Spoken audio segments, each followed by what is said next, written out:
बिस्मिल्लाहिर्रहमानिर्रहीम।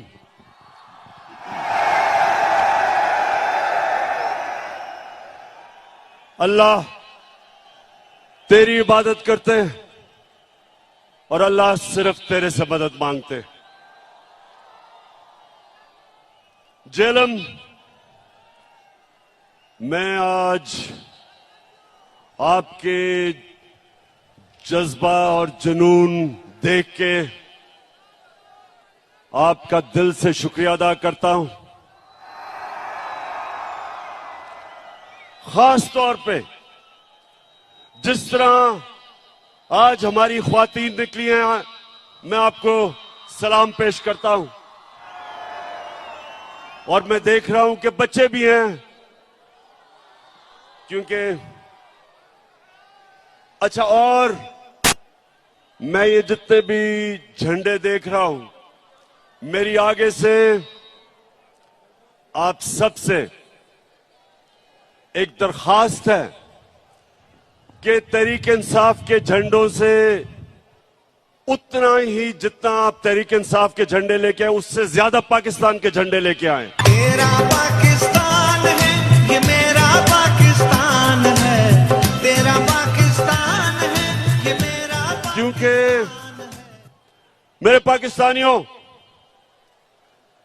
ये एक मुल्क की जिंदगी में बहुत कम ऐसे होता है कि सारी कौम इकट्ठी हो जाती है, सारी कौम फैसला करती है, सारी कौम फैसला करती है कि हमने अपनी आजादी की जंग लड़नी है। जिधर जिधर मैं गया हूं, मैंने कभी इतने बड़े जलसे नहीं देखे। मैं जेलम पहले भी आया, लेकिन मैंने कभी जेलम में ऐसा जलसा नहीं देखा।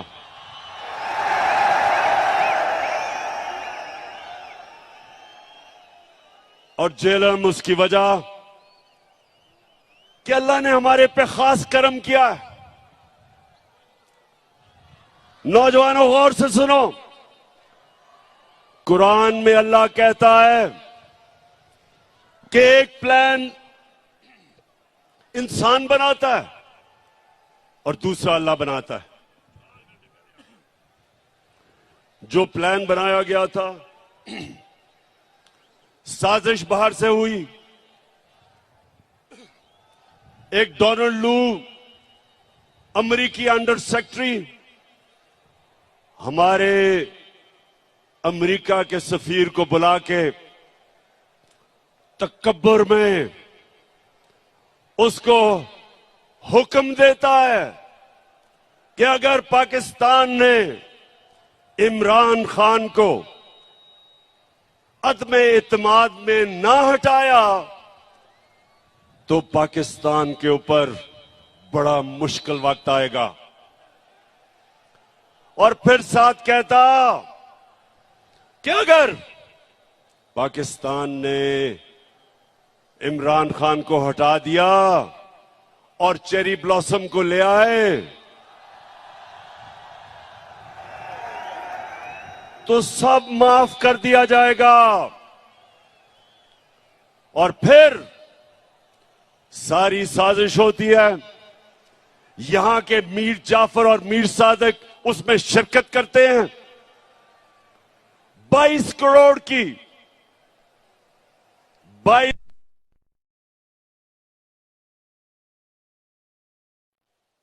उसको साजिश के तहत निकाला जाता है।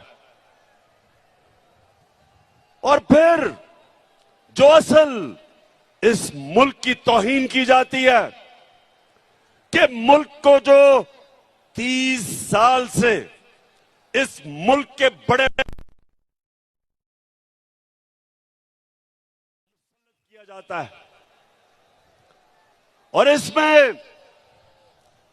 इसमें अल्लाह एक करम करता है हमारे पे कि हमारी कौम की गैरत जगा देता है, हमें बेदार कर देता है।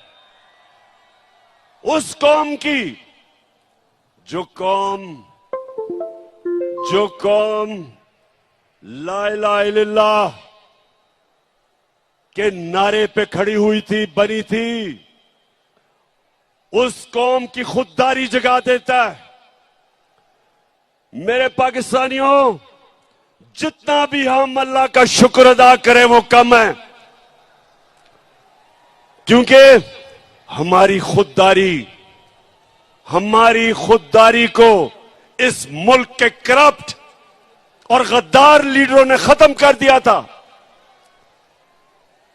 बाहर की कुव्वतों के सामने घुटने टेके, बाहर से डिक्टेशन लिए,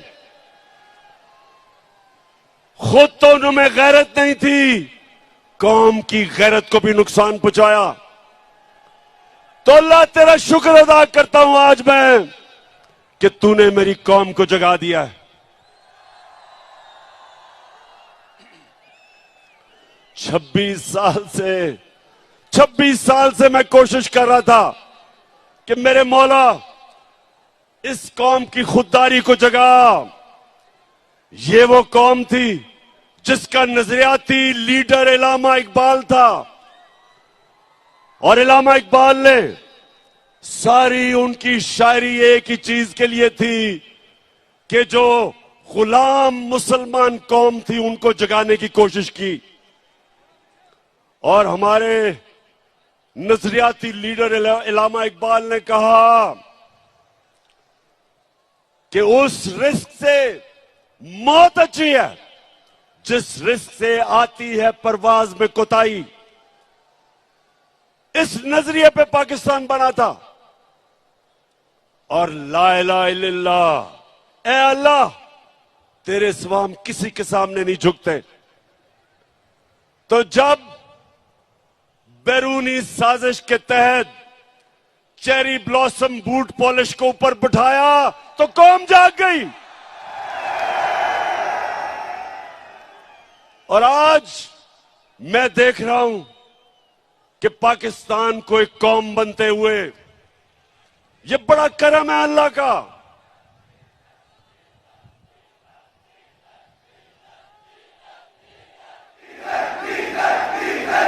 अच्छा, मैं जरा भी पहले बाकी बातों से पहले जरा डीजल पे आ जाऊं।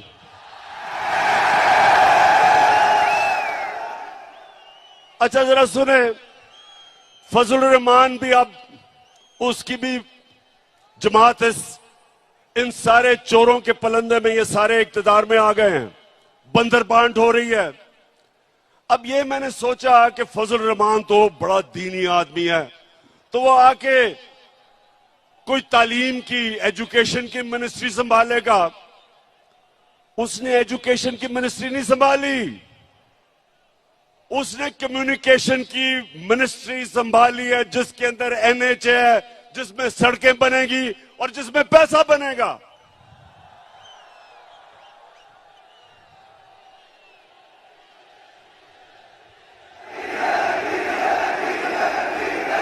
अच्छा, और पाकिस्तान, ये जरा, अब पाकिस्तानियों जरा सुने मेरी बात, सुने सुने सुने सुने। अब ये सारे, ये जो चोरों की कैबिनेट बनी है 60% जमानत पे हैं।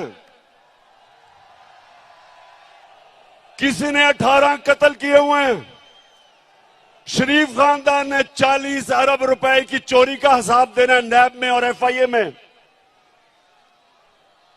वो जरदारी उधर अरबों रुपए का उसने जवाब देना है, जो फेक अकाउंट्स में पैसे, एयान अली के भी उसी अकाउंट से पैसे जा रहे थे जिसमें बिलावल। अब जो मफरूर है, सुने नौजवानों, जो मफरूर है, जो सजा याफ्ता है, जो झूठ बोल के भागा है, जो अरबों रुपए की प्रॉपर्टीज में लंदन में रह रहा है, उसने सारी कैबिनेट को लंदन बुला लिया है। तो पाकिस्तानियों ये याद रखें कि ये सारे कैबिनेट लंदन जा रहे हैं आपके पैसे पे। ये अपने पैसे नहीं खर्च करेंगे, ये आपके पैसे पे जा रहे हैं। और वहां जाके मफरूर साहब को मिलेंगे, सजाए याफ्ता, कॉन्विक्ट, झूठा, बुजदिल। हमेशा जब भी कोई मसला मुल्क से बाहर भाग जाता है, उससे जाके इंस्ट्रक्शंस लेंगे। ये है इस मुल्क की तौहीन, और इसलिए कौम खड़ी हो गई है, इसलिए सारे पाकिस्तानी खड़े हो गए हैं। सारे पाकिस्तानियों ने फैसला कर लिया है, सब पाकिस्तानियों ने फैसला किया है कि इंपोर्टेड हुकूमत नामंजूर। मैं इंशाल्लाह 20 के बाद आपको इस्लामाबाद दावत दूंगा। पहले मैंने सोचा था कि इंशाल्लाह 20 लाख लोग इस्लामाबाद में पहुंचेंगे, लेकिन जो मैं अब लोगों में फिर रहा हूं, अब वो नंबर चला गया 25 लाख पे इंशाल्लाह। अल्लाहू अल्लाहू अल्लाहू अल्लाहू अल्लाहू अल्लाहू अल्लाहू अल्लाहू अल्लाहू। अच्छा, अब चेरी ब्लॉसम कौन है? शायद बच्चों को नहीं पता चेरी ब्लॉसम कौन है। ये वो है कि इसका बड़ा भाई नवाज शरीफ और उसकी बेटी, वो फौज को बुरा भला कहते हैं और ये बूट पॉलिश करता है। इन्होंने बड़ा अच्छा एक कॉम्बिनेशन बनाया हुआ है, इनकी पार्टनरशिप है। और बड़ा भाई भी क्योंकि बड़ा बुज़दिल है, वो जब मुल्क से बाहर जाता है तो फौज को बुरा भला कहता है, और छोटा भाई जूते पॉलिश करता है। तो ये दोनों, इसने कोई कल इसने तकरीर की, जरा सुने। कहता कि इमरान खान फौज के बड़े खिलाफ बातें कर रहे हैं, हम इजाजत नहीं देंगे। शहबाज शरीफ, शर्म करो, कुछ तो शर्म करो। तुम वो हो जो मैं मीर जाफर का कहता हूं, तुम हो वो मीर जाफर।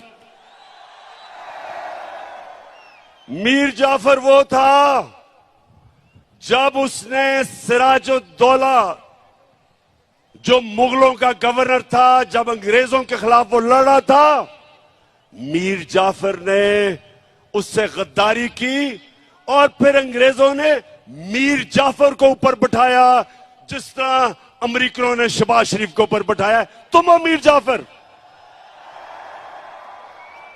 और तुम्हारे इर्द गिर्द वो जो आसिफ जरदारी है, आसिफ जरदारी तुम्हारा तो मैं ये कहूंगा कि जब गीदड़ की मौत आती है तो शहर की तरफ भागता है।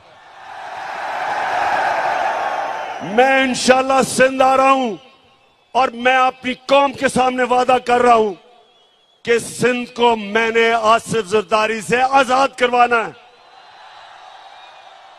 जो सिंध के लोगों के ऊपर ये जुल्म कर रहा है, आसिफ जरदारी, तुम और वो जो तुम्हारा बेटा है, तैयार हो जाओ, मैं आ रहा हूं सिंध। जो तुमने सिंध को लूटा है, लॉन्चों के अंदर, जहाजों में भर भर के डॉलर्स तुमने दुबई भेजे हैं, मैं सब जानता हूं। तुमने जो पाकिस्तान से बाहर पैसा भेजा है, ये जो तुम आप आ गए ऊपर, मैंने तुम्हें कहा था कि मैं जब इक्तदार से निकलूंगा मैं ज्यादा खतरनाक बनूंगा तुम्हारे लिए। उधर तो मैं बंद था, ऑफिस में सारा दिन काम, वजन भी मेरा बढ़ गया, तो मैं तो इंतजार कर रहा था कि मैं अपनी आवाम के बीच में आऊं। और मैं अल्लाह का शुक्र अदा करता हूं कि जिस तरह मेरी आवाम मेरे साथ खड़ी हुई है, अल्लाह तेरा लाख लाख शुक्र है।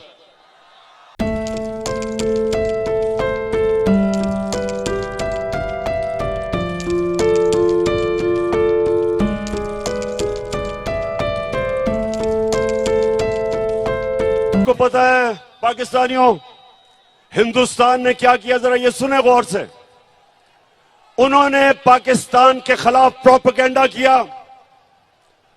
उन्होंने 600 जाली उन्होंने मीडिया हाउसेस दुनिया में बनाए और पाकिस्तान के खिलाफ प्रोपेगेंडा किया।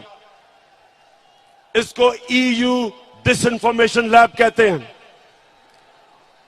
और आपको पता है कि उन्होंने किसको बाहर से प्रोपेगेंडा में किसको निशाना बनाया? एक थी पाकिस्तान की फौज और दूसरा था इमरान खान। हिंदुस्तान ने क्यों पाकिस्तानी फौज और इमरान खान को निशाना बनाया? क्योंकि दो नौजवानों, गौर से सुन लो, आज पाकिस्तान को जो इकट्ठा रखेंगे, जो दुश्मनों की पूरी कोशिश है कि इस मुल्क के 3 टुकड़े किए जाएं, जो बलूचिस्तान में वो दहशतगर्दी करवा रहे हैं, उनका सिर्फ एक मकसद है कि पाकिस्तान को तोड़ा जाए। एक पाकिस्तान की फौज इस मुल्क को इकट्ठा रख रही है और दूसरा तहरीक इंसाफ, जो सारे पाकिस्तान की फेडरल पार्टी है, जो सारे पाकिस्तान की पार्टी है, और वो चाहते हैं इमरान खान और फौज के खिलाफ। इसलिए वो कैंपेन करते हैं कि उनको पता है कि इन दो के होते हुए पाकिस्तान नहीं टूटेगा। तहरीक इंसाफ वो वह जमात है जो 10 दिनों में पेशावर में भी तारीखी जलसा कर सकती है,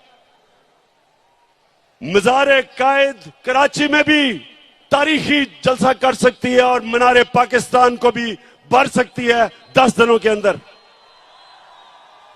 और आज झेलम में भी तारीखी लोग इस तादाद में आए, एबटाबाद में भी आए और मियां वाले में भी आए। वो सिर्फ एक जमात कर सकती है, वो तहरीक इंसाफ है। बाकी ये मिलके भी सारे, ये जो चोरों का पलंदा है, ये मिल भी जाए तो मीनारे पाकिस्तान में पूरा जोर लगा के थोड़ा सा भी जलसी भी नहीं कर सके। तो जब शहबाज शरीफ तुम ये कहते हो कि इमरान खान ने फौज की तनकीद की, शर्म करो। इमरान खान का जीना मरना पाकिस्तान में है। मैं तो दुआ कर रहा हूं कि मुझे ECL पे डालो, मैं जाना ही नहीं चाहता पाकिस्तान से बाहर। मेरा 20 साल मैंने बाहर क्रिकेट खेली, प्रोफेशनल क्रिकेट खेली, पैसा बनाया, लंदन में फ्लैट खरीदा, सब कुछ बेच के मेरा सब कुछ मेरे मुल्क में है, जीना मरना मेरे मुल्क में है। और ये जरा सुने, ये शरीफ करप्ट खानदान, पहले नवाज शरीफ, उसको जब जनरल मुशर्रफ ने मुल्क से बाहर, जैसे उसने सऊदी अरेबिया भेजा, लेटर साइन, मुआहदा साइन करके सऊदी अरेबिया गया, झूठ बोलता रहा मैंने नहीं कोई साइन किया। फिर उधर से लंदन पहुंच गया, 8 साल मुल्क से बाहर। जरदारी जेल से निकला, वो सीधा लंदन और अमेरिका पहुंच गया। और अब वापस आए, दोनों ने NRO लेके वापस आए, दोनों ने लूटना शुरू किया। अब ये सुने, मैंने अभी तक जब 3.5 साल में एक निजी दौरा नहीं किया, मैं सारा वक्त पाकिस्तान में था। नवाज शरीफ ने 24 निजी दौरे किए लंदन के, जरदारी ने 50 निजी दौरे किए दुबई के। यानी ये सारा वक्त हुकूमत तो पाकिस्तान की करना चाहते हैं। पैसे बाहर हैं, बच्चे बाहर हैं, ईदें बाहर हैं, इलाज बाहर है, बैंक अकाउंट्स बाहर हैं, प्रॉपर्टीज बाहर हैं। और तुम शहबाज शरीफ कह रहे हो कि इमरान खान फौज के खिलाफ बात कर रहा है। तुम्हारा जो नवाज शरीफ था, हिंदुस्तान में जाके पहले तो मिला, जब नरेंद्र मोदी के भागा गया उसके जूते पॉलिश करने, तो कश्मीरी हुर्रियत लीडर्स को ही नहीं मिला, डर के उससे अपने फॉरेन ऑफिस को कहा कि कोई हिंदुस्तान की तनकीद ना हो। उधर जो डॉन लीग्स में क्या था, हिंदुस्तान को पैगाम पहुंचाता है कि जी मैं तो दोस्ती करना चाहता हूं, पाकिस्तान की फौज नहीं करना चाहती। नरेंद्र मोदी कहता कि पाकिस्तान का जो सिपा सलार है उस वक्त रहील शरीफ, कहता वो दहशतगर्द है, लेकिन नवाज शरीफ हमारा दोस्त है। मेरे दौर में मोदी ने यह क्यों नहीं कहा? वो मेरी फौज के खिलाफ उसकी जुर्रत नहीं थी बात करने की, क्योंकि मैं नरेंद्र मोदी को कहता था कि तुम इस्लाम दुश्मन हो, तुमने जो कश्मीर में किया, तुमने जो हिंदुस्तान में मुसलमानों से कर रहे हो, हम कभी तुम्हारे से दोस्ती नहीं करेंगे जब तक तुम कश्मीरियों को अपना हक नहीं दोगे। कभी नवाज शरीफ के मुंह से कश्मीर की बात सुनी? कभी शहबाज शरीफ के नाम से बात सुनी? आते साथ ही कि हम तो जी नरेंद्र मोदी से दोस्ती करना चाहते हैं। तुम इसलिए करना चाहते हो कि जो तुम्हें लेके आया उन्होंने हुक्म दिया दोस्ती करने का। मैं जब रूस गया, मैंने रूस के सदर से बात की कि यहां महंगाई है, तेल की कीमत बहुत ऊपर चली गई है, हमने अपने लोगों को रिलीफ देना है। 30% कम पे तेल हमें वो बेचने के लिए रूस तैयार हो गया था। 30% गंदम कम कीमत पे हमें देने के लिए तैयार हो गया था। क्या शहबाज शरीफ तुम्हारी जुर्रत है कि तुम रूस से आज बात करो और 30% कम तेल खरीदो? आपको पहले जाके इजाजत लेनी पड़ेगी उन लोगों से जो लेके आए हो। आपको उनको बूट पॉलिश करने पड़ेंगे चेरी ब्लॉसम लगा के, और फिर इजाजत मांगनी होगी जो नहीं मिलेगी आपको। हिंदुस्तान अमेरिका का स्ट्रेटेजिक एलाई है, वो रूस से सस्ता तेल खरीद रहे हैं, वो रूस से हथियार खरीद रहे हैं। तो अमेरिकन हिंदुस्तान को कुछ नहीं कहते, क्योंकि उनकी फॉरेन पॉलिसी आजाद थी, अपने लोगों के लिए थी। हमारा ये मसला है मेरे गैरतमंद पाकिस्तानियों, हमारा मसला ये रहा है कि हुक्मरान वो रहे जिन्होंने मुल्क से बाहर पैसा लेके गए, पैसे के गुलाम, कभी अपनी अवाम के लिए खड़े नहीं हुए। एक जुल्फिकार अली भुट्टो खड़ा हुआ था, उसके खिलाफ भी साजिश हुई थी, मुदाखलत हुई थी और उसको फांसी चढ़ाई गई थी। और उसके खिलाफ कौन लोग निकले थे? यही वो जो कि नवाज शरीफ की तब पहले पार्टी थी, फजल रहमान की जो पार्टी थी, ये लोग निकले थे। ये उस साजिश का हिस्सा थे जिसमें जुल्फिकार अली भुट्टो को गिराया गया और फांसी दी गई। और इंशाअल्लाह मेरे पाकिस्तानियों, एक नया मुल्क उठ रहा है, हमारा एक खुददार कौम खड़ी हो रही है। मैं ये अपनी ख्वातीन को देख रहा हूं, बच्चों को देख रहा हूं, सब निकल रहे हैं एक नए पाकिस्तान के लिए। मैं जो 20 तारीख के बाद जब मैं आपको दावत दूंगा, मैं चाहता हूं उसमें शिरकत करें हमारे बड़े बुजुर्ग, हमारे खास तौर पे दिलेर नौजवान और हमारी ख्वातीन और बच्चे भी।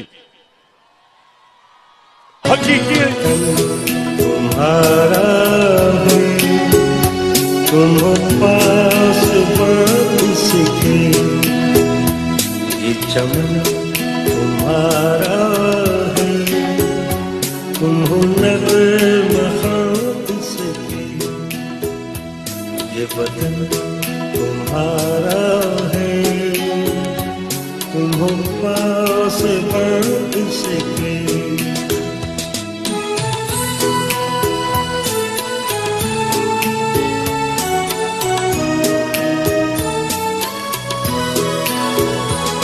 इस चमन के फूलों पर रंगो आप तुमसे है, इस ज़मीं का हर जर्रा आका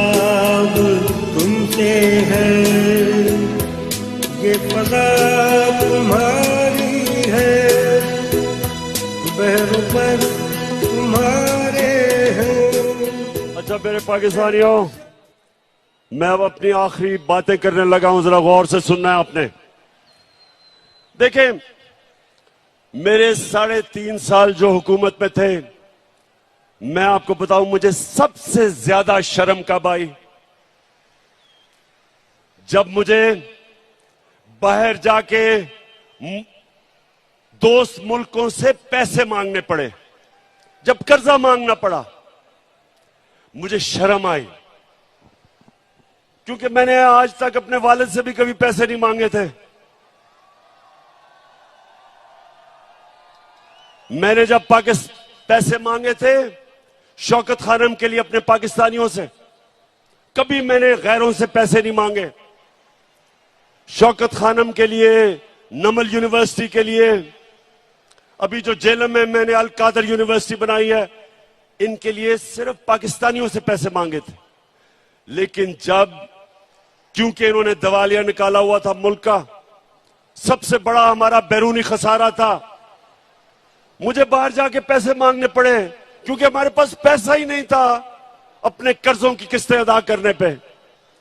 तो मैं आपको यकीन दिलाता हूं कि इससे शर्मनाक बात नहीं है जब एक मुल्क का सरबराह किसी और मुल्क के सामने जाके कर्जे मांगता है, पैसे मांगता है। आप सब जानते हैं कि अगर आप अपने मां बाप से भी पैसे मांगते हैं, एक बच्चा नहीं मांगता दूसरा मांगता है, तो मां बाप भी उस बच्चे की ज्यादा इज्जत करते हैं जो पैसे नहीं मांगता, जो खुददार होता है। मां बाप भी। तो सोचे कि गैरों के सामने हाथ फैलाना। तो ये जब चेरी ब्लॉसम ने कहा कि जी हम तो बेकारी हैं और गुलाम हैं, और एक और इनके रंगबाज सियालकोट से कहता कि जी हम तो लाइफ सपोर्ट मशीन पे हैं। मेरा सवाल है,